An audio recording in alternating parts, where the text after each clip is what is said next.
السلام عليكم متابعين الكرام، مرضاي الأعزاء والأحباب، كل شخص يسمعني أهلا وسهلا بكم.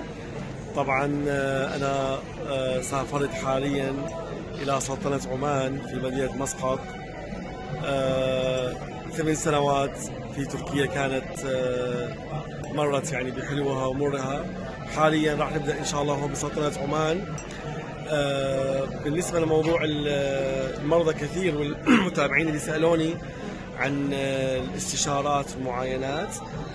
احنا حاليا الشركة الطبية اللي بدأنا بها بعمان من أول خدماتها هي المعاينات والاستشارات الأونلاين عبر برنامج الزوم أو الواتساب، يعني ما في إشكال. فأي شخص يحتاج أي معاينة أو استشارة أو قراءة تحليل أو حتى حجز مواعيد لعمليات جراحية، هذا الأمر متاح. بس يكتب لي على رقمي الواتساب التركي اللي معروف، وأنا إن شاء الله أعطيه موعد ونسمع منه القصة السريرية. لو اضطرينا نفتح فيديو أو من خلال القصة والأسئلة والأعراض، قراءة التحاليل والصور وتشخيص المرض وإعطاء العلاج، والمتابعة أيضا بعد التشخيص وإعطاء العلاج.